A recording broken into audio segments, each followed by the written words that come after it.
Amy home first. Interior Dandridge House night. Billy and Jerry peer out the window, watching the kids walk away from the house. Looks just like her, doesn't she? Yeah, one good thing. I'll never believe him now. Jerry takes a step. We hear a crunch. He glances down to see a sliver of mirror from Peter's cracked cigarette case at his feet. Oh no? Exterior city street night. Street lamps cast pools of bright light and deep shadows everywhere as the trio walk down the deserted street. Evil Ed stops before a shadow-draped alleyway. Hey, let's cut through here. No way. We want people and lights, the more the better. Listen, Brewster, vampires don't exist, okay? You gotta get that through your thick head. Please. Okay, what if you're wrong, Evil? What if Dandridge is a vampire and he thinks you know it? Would you walk down that alley then? Screw you, Brewster. All right. Just look, come on, please, just stick with us, okay? That is! You may be chicken shit, but I'm not. He heads down the alley into the darkness. What do we do? Just let him go. No vampire's gonna want him anyway. Probably give him blood poisoning. Then, a blood-curdling scream echoes out of the darkness. Charlie and Amy dash headlong into the alley after him. They skid to a halt, finding Ed crumpled against a wall. They kneel by his side. Are you all right? Damn it, I warned him. He got me. He bit me. You know what you're gonna have to do now? Kill me. Kill me, Charlie! Before I turn into a vampire! And give you a hickey! He suddenly heaves himself at Charlie, his mouth opening, going for his throat as Charlie jerks back, terrified. You asshole! You really believe me? You poor dope. Hey, you know what? You're gonna get yours one day, Evil. He grabs Amy's hand and walks back down the alley toward the lighted street. Well, when I'm bit by a vampire, right? There are no such things as vampires, fruitcake. Jeez. He turns back down the alley. As the sound of wind flapping wings are heard overhead, then suddenly Jerry Dandridge steps out from behind a shadowy wall. Evil Ed walks along, feeling safe and secure. Then he hears it, footsteps behind, coming through the dark. Is that you, Amy, Charlie? He hears nothing but the footsteps getting closer. Is that you? It's not working. I'm not scared.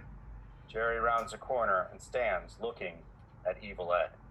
Evil Ed turns and runs, smashing into traffic cans and falling to the ground. Trash cans falling to the ground. Jerry continues his steady stride towards the boy as Evil leaps to his feet. He's running for his life, and he knows it. He suddenly skids to a halt, facing a brick wall. He whirls, his breath coming in ragged gasps now, peering down the alleyway into the dark, listening to the footsteps getting closer and closer.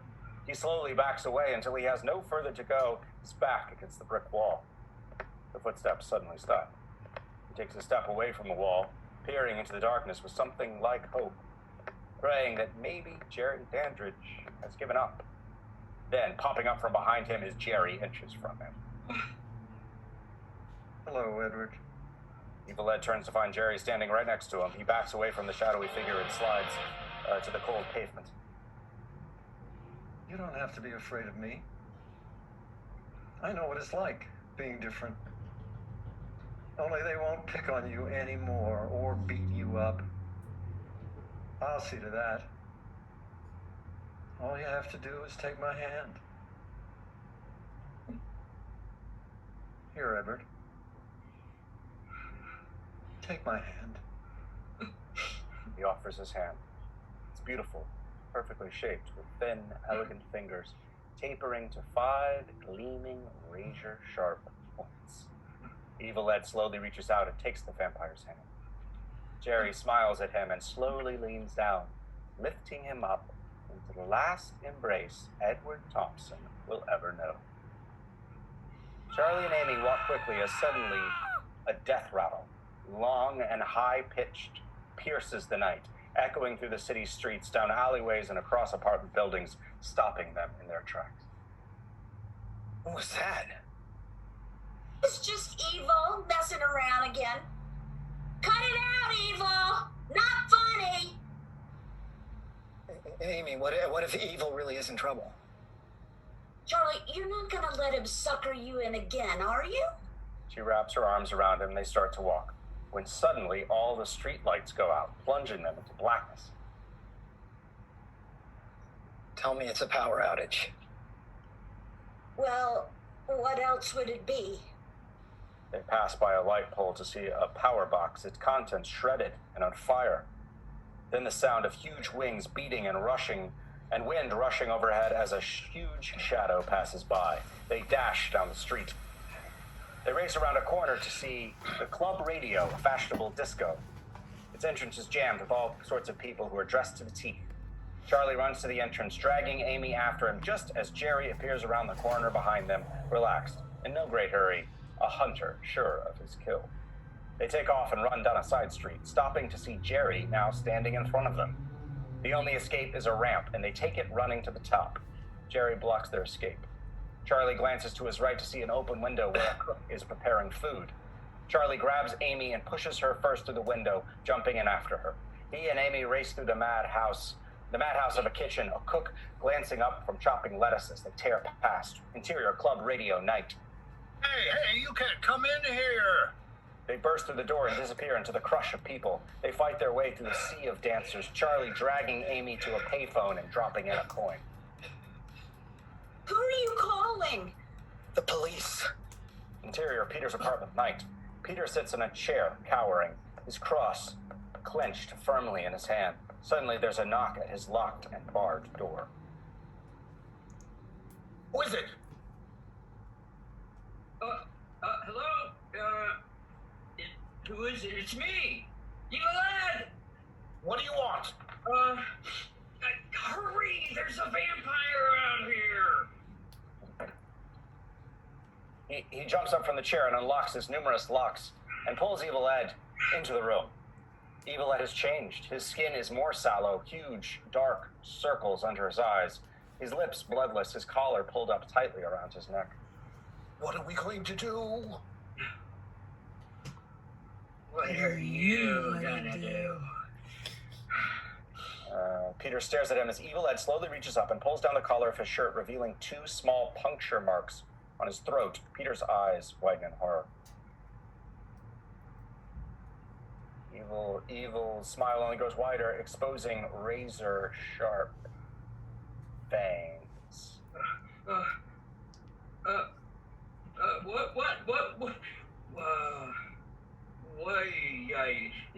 Now! Oh, God, that's right! I used to admire you. You know that?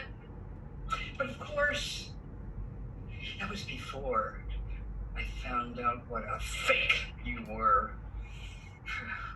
Peter Vincent, the great vampire killer, indeed. Go Trump out! Dump Trump! He throws himself and Peter, shrieking, dump Trump, and jumping on his back, opening his mouth wide to sink his fangs into him. Peter grabs the cross from his pocket and thrusts it directly into Evil Ed's face, slamming it squarely between his eyes.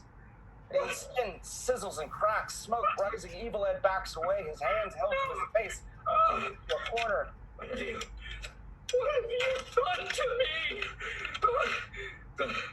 The master will kill you for this, but not fast. Slowly, oh, so slowly. You. Evil Ed snarls at him like some feral animal and suddenly throws himself headlong out the window in an explosion of shattering glass, leaving Peter gasping for breath. Club Radio night. Charlie slams the phone back into its cradle in frustration. He doesn't believe me. I'm scared, Charlie. I'm really scared. I am not going to let him get you, Amy. I promise. You got Peter Vincent's number? He doesn't care about us. I paid him to be there today. It doesn't matter, Amy. We don't have any choice. Give me his number. Sweeping through the front door of the club and moving towards the dance floor like a god among mere mortals walks Jerry Dandridge. The colored lights of the dance floor highlight his hair, accentuating his gracefulness. Charlie stands at the phone, waiting for Peter to pick up. Amy looks out onto the dance floor, catching a glimpse of Jerry appearing and disappearing as he moves through the dancers. She is drawn closer. Jerry disappearing again, only to magically appear before her. He stops just at the edge of the floor and holds out his hand to her. The pounding, sensual beat of the funk rock, washing over them both.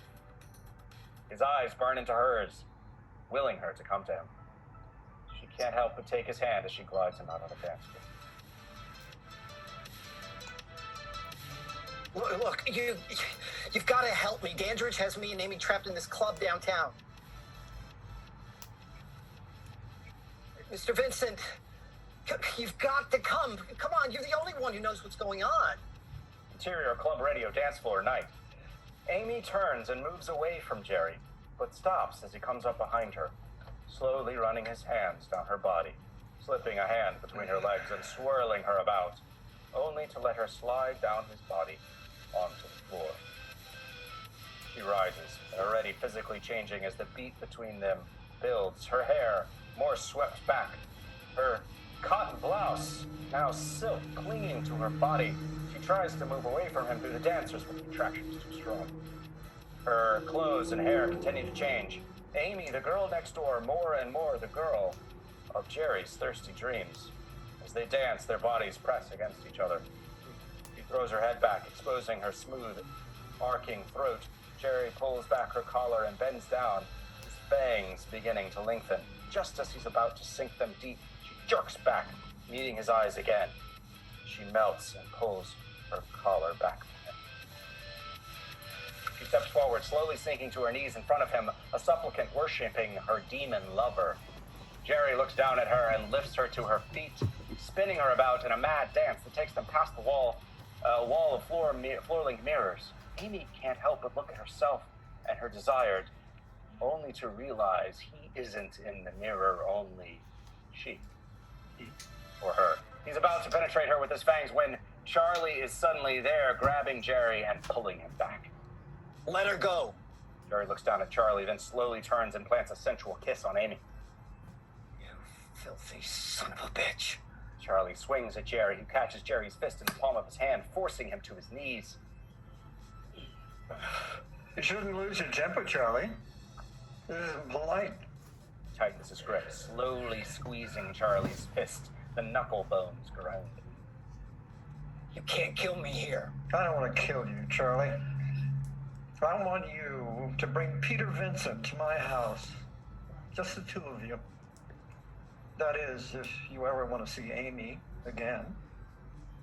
Shoving the boy to the floor as he disappears with Amy into the swirling mass of dancers. Charlie reappears behind him, grabbing his shoulder.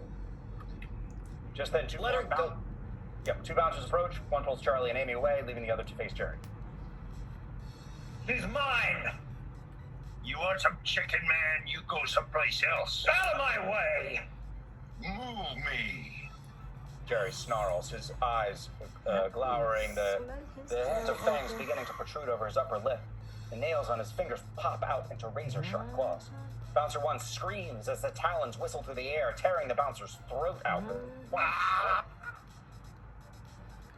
Jerry's hand snaps out, grabbing the other bouncer, lifting him in the air and flinging him onto the dance floor. Pandemonium erupts, people stampeding towards the front door. Charlie and Amy fight their way through the madness and down the stairs. As the wave of panicked humanity sweeps towards them, they are separated as Charlie fights to get back to her.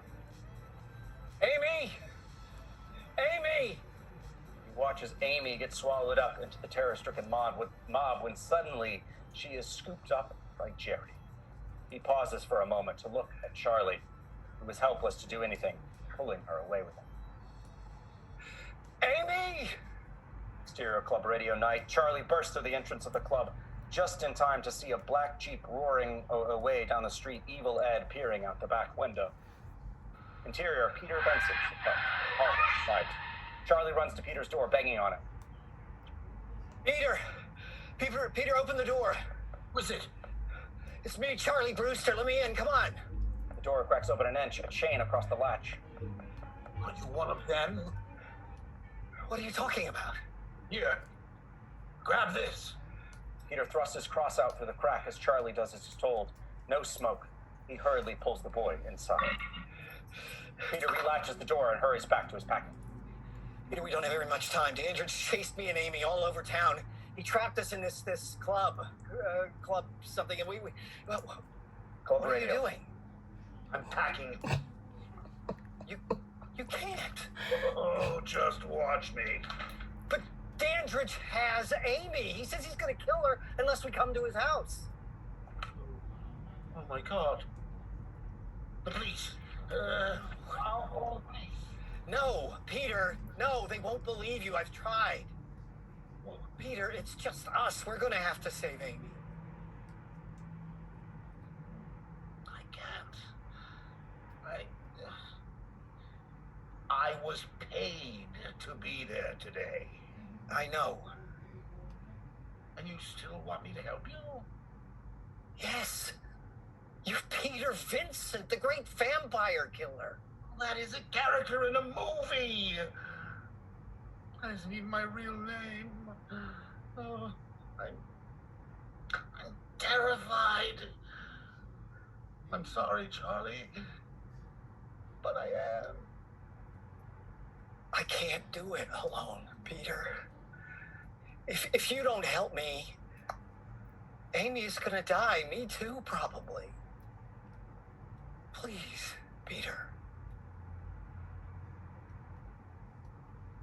I'm sorry, Charlie. Interior, Dandridge House, bedroom, night. A hand places a cassette into a player and pushes play. Amy, now dressed in a thin chiffon gown, lies on the floor. She slowly regains consciousness, opening her eyes, searching the room, landing on the painting that looks like her.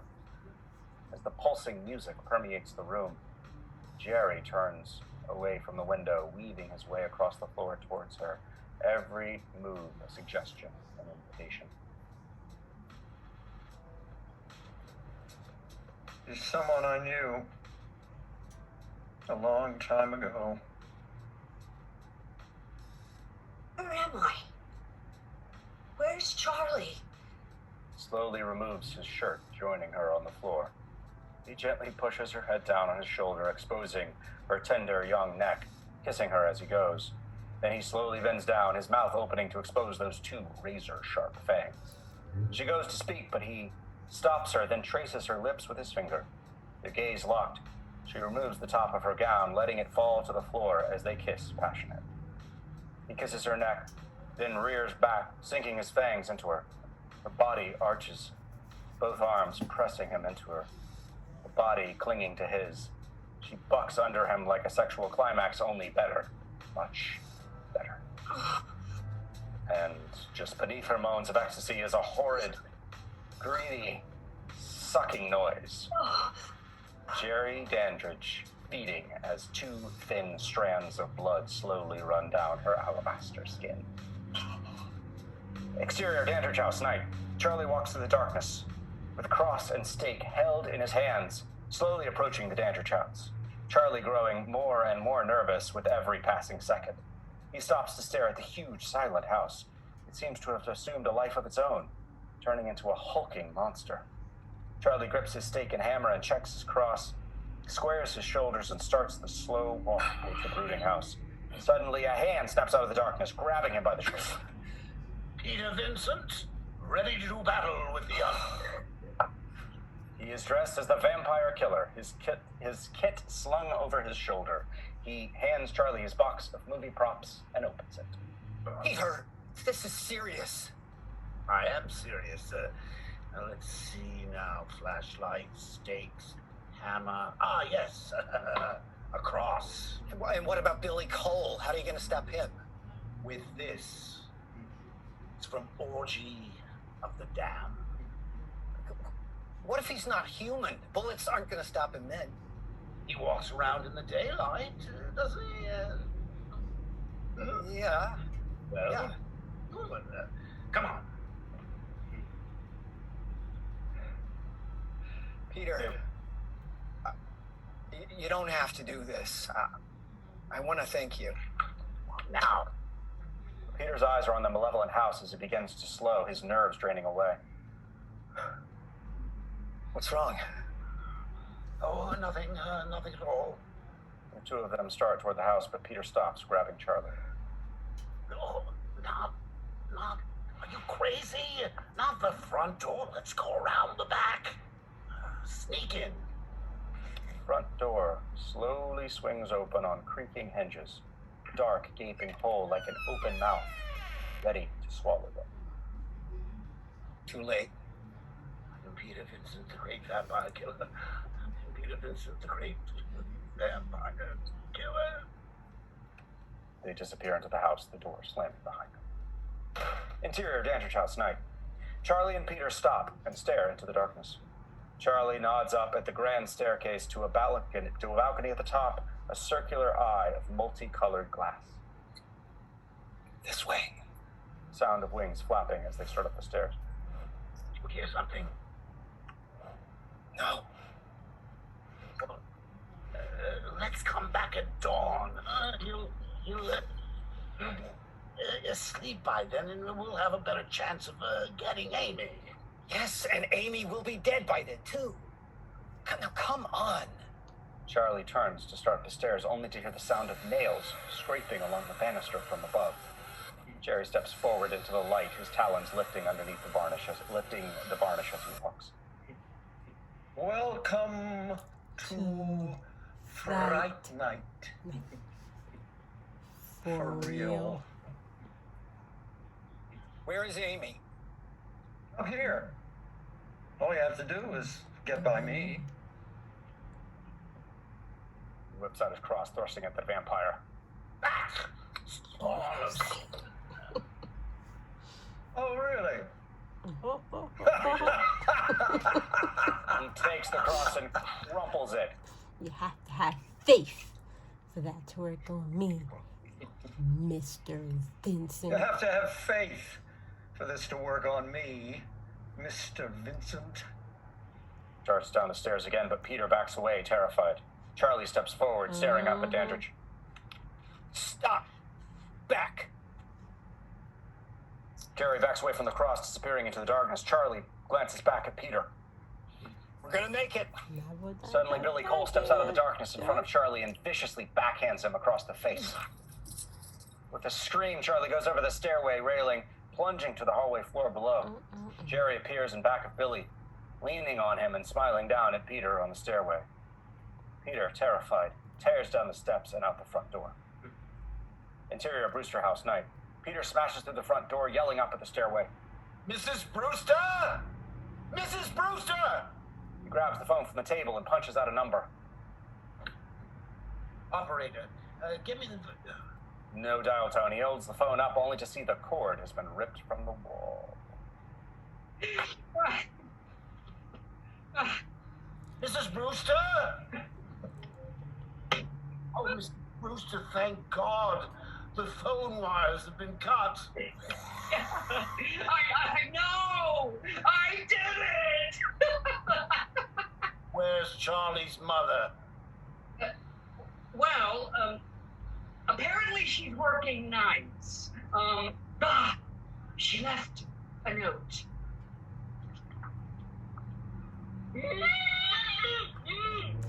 Dinner's There's dinners in the oven! Peter races out of the room and down the hallway, only to hit a table in the dark, crashing to the floor on the landing, the table splintering beneath him. He suddenly hears a growling, low and deep and vicious, coming from the other side of the hallway. A huge wolf appears out of the master bedroom. Its eyes glow like red-hot coals in the dark, saliva dripping from its huge fangs. The terrible snarl of a huge animal bounds down the hall towards him. Peter screams and picks up a splintered leg of the table just as the wolf launches itself into the air as Peter slams the jagged piece of wolf into the animal's chest, snapping jaws, missing its throat by inches. The beast hits the railing, plunging over the side in a blur of fur and fangs, hitting the chandelier and crashing down onto the floor below. The wolf lays there, the long wooden splinter buried in its heart. Peter hurries down the stairs, stopping above him and watching in fascinated horror as his limbs regenerate, becoming more human. Evil Ed, part wolf, part boy, is changing back as he desperately tries to remove the stake impaled in his chest. He falls over, struggling, the humanity leaking back into his eyes, his face transforming into that of a normal teenage boy. He looks up at Peter, reaching out to him, trying to speak, and then he dies. Interior, Dandridge House, bedroom night. Jerry comes to the door with Charlie over his shoulder and dumps him on the floor where Amy lies, curled up in a fetal ball. You wanted her. There she is.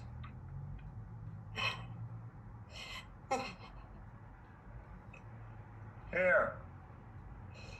You're gonna need this just before dawn. What have you done to her? Amy? Amy? Charlie turns Amy over, revealing that she has already begun to change, her upper lip slipping back, the beginnings of pain. No! Interior, Brewster House, night. Peter stands looking down at the young man that Evil Ed once was, slowly pulling the stake out of his chest. His mission clear as he heads out the door. Exterior, Dandridge House, night. Peter finds the brooding his stake and hammer in hand. Interior, Dandridge House, night. He slips to the front door, grabbing his vampire killer kit, pausing to look down the hall. The basement door is open, the sound of Jerry and Billy working down there faintly heard. He rushes up the stairs.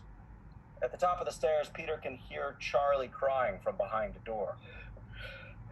Hey, Charlie! Peter? Charlie, I'm going to have to break the door down. You make as much noise as you can. Help! Help! Help! Let me out! Help! Help! Basement night. Jerry and Billy are preparing a spare coffin for Amy, dumping dirt into it. They pause in their work as they hear Charlie screaming. I think she just opened her eyes. Bedroom night. Peter leans into the bedroom door, snapping the lock, letting himself in, seeing Amy. Grab her. Let's get out of here. We can't look. He rolls Amy over. She's covered with sweat and trembling more violently now. Her upper lip slips back, revealing lengthening fangs and the beginning of red in her eyes. Oh my God. Basement. Something wrong? Yes. We have a visitor. They head for the stairs, back to the bedroom, night. Is it too late to save her? No, not if we kill Dandridge before dawn. Are you sure? Well, so far everything's been just like it was in the movies. We'll just have to keep hoping. Exterior, Dandridge House, night. In the bedroom window, the sound of heavy breathing, watching Peter and Charlie grab their wooden stakes. Let's go. Charlie and Peter hurry out the door as Amy trembles on the floor, changing, losing her humanity. Interior, stairway, night. Charlie and Peter come out of the bedroom and start down the steps, only to find themselves facing Billy Cole coming up from below. Well, what do we have here? Vampire killers, huh? Stop. I'll shoot. I mean it. Don't force me to shoot. Billy is just feet away from them as Peter fires. The bullet punching a neat hole through Billy's forehead, throwing him backward and tumbling him down the stairs. The sound of approaching footsteps on the balcony above. Peter and Charlie stare up at Jerry, stepping out of the shadows. Stop!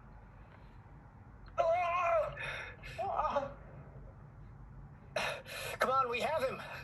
Andrews' gaze snaps past Charlie's shoulder, burning into Billy's corpse. Do you? Turns and disappears into the darkness.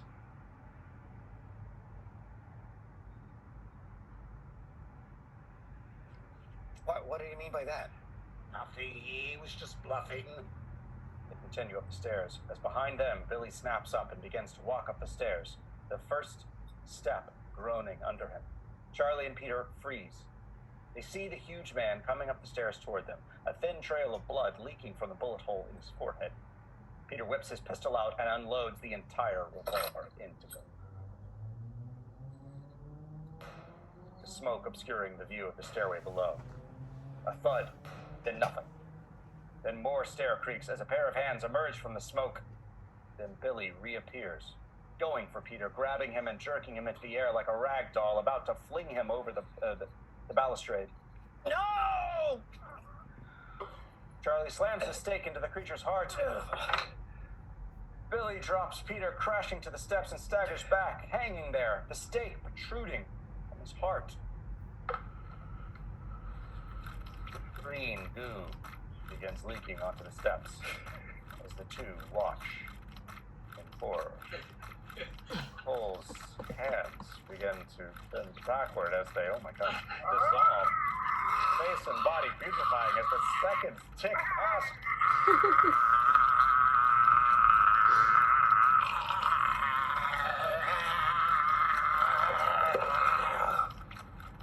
The legs turn to bone, dust falling out of the smoking clothes, remains of the body, no more than a skeleton.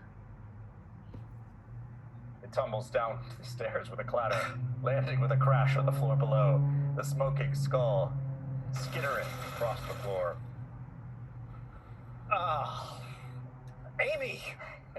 Bedroom night, they rush into Amy's room. Charlie hurries to Amy, kneeling by her side. He gently turns her over to see she's continuing to make the transition from the living to the undead. Amy? Peter glances out the window, searching for Jerry as above him the vampire clings flash to the wall.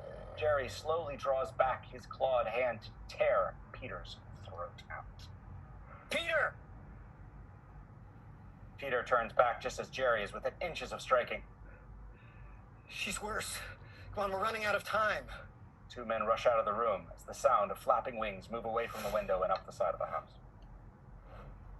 Exterior, roof, night. Jerry sits like some huge nocturnal bird of prey. Amy, awake! I command you to awake! Bedroom night. Amy lies on the floor, hardly moving.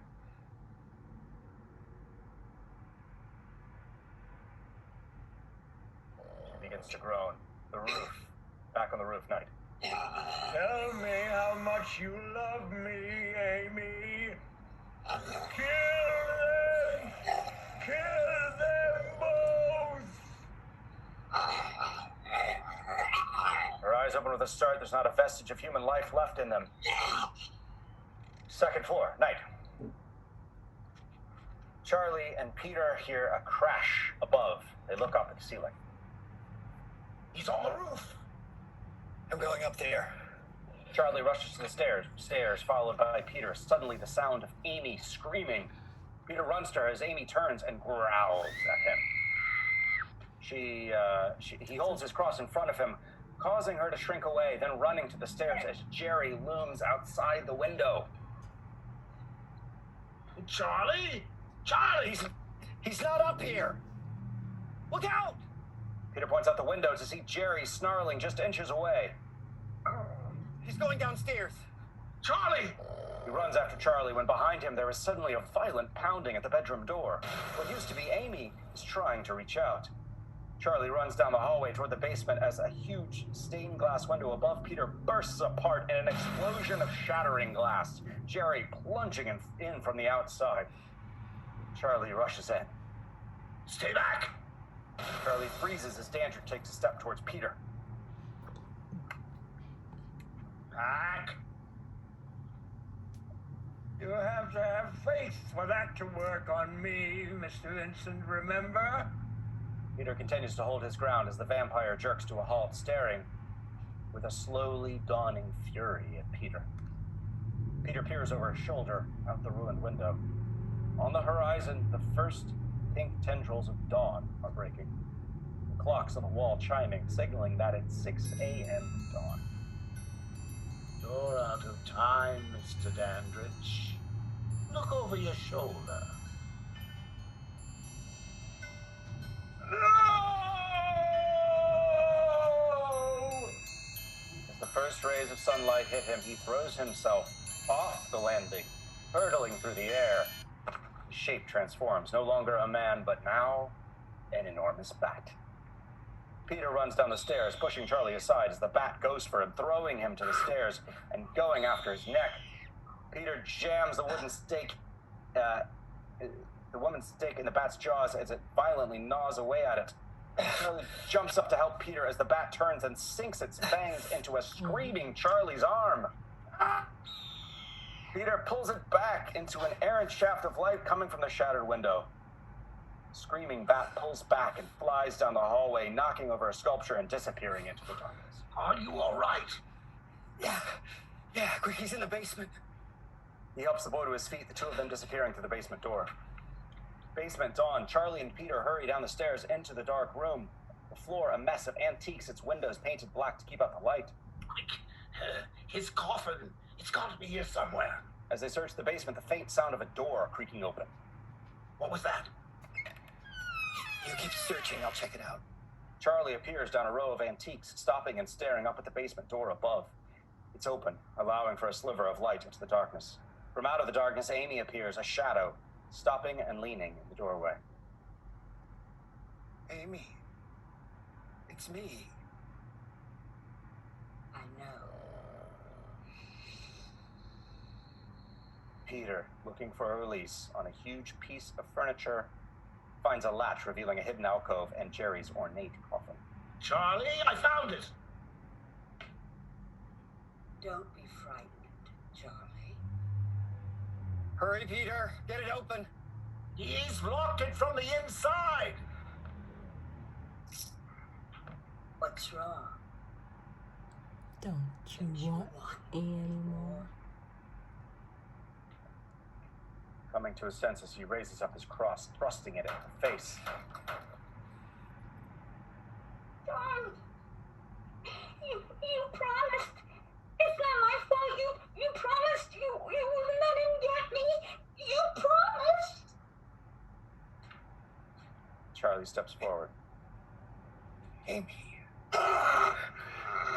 He lifts her head to reveal a face full of huge, razor-sharp fangs flashing, dripping hungry saliva. She whirls and dives for his exposed throat, pulling him into a pile of furniture. She grabs at him. He tries to dodge Amy, but leaps forward, blocking his escape. Back at the dais, Peter is pounding at the clasp, trying to free it, but finally it breaks. Charlie leaps over a pile of refuse in his desperation to escape. The girl vampire pounces on him, struggling to sink her fangs into his neck. Peter throws the coffin lid open, sees Jerry resting beneath him, the king vampire's eyes closed. He raises his hammer, about to slam the stake home. Peter! Jerry's eyes snap open, finding Peter finding himself face to face with the enraged vampire. Jerry snarls at him as Peter slams the stake home, fisting Charlie's heart, the stake protruding from his shoulder as the vampire rises out of his coffin. Dandridge pulls the stake from his chest and hurls it away, sending it smashing to the far wall, shattering a small hole in a blacked-out window and sending a thin ray of light spearing into the room. Charlie reaches for the blacked-out window. Amy desperately tries to stop him as he knocks her back. Jerry smashes him into a wall, his hands around Peter's neck. Charlie breaks another window, sending a bolt of sunlight streaming into the dank room. Charlie tries but cannot touch Peter, the sunlight protecting him. Charlie smashes another window as Jerry approaches him. Peter breaks another window, trapping Jerry between its beams. Jerry runs to his coffin, but Peter beats him to it, slamming it shut with a thud as he arrives. Peter tries to run, but Jerry jumps over the coffin, blocking his escape.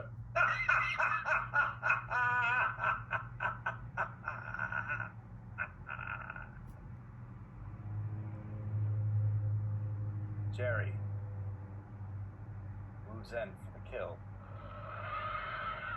just as Charlie pulls a blackout curtain from another window, hitting Jerry squarely in the chest, picking him up and throwing him across the room and pinning him against the wall several feet above the floor. He rises, golden beam twisting his way this way and that, but unable to escape as his body burns, a million small fires breaking out all over him.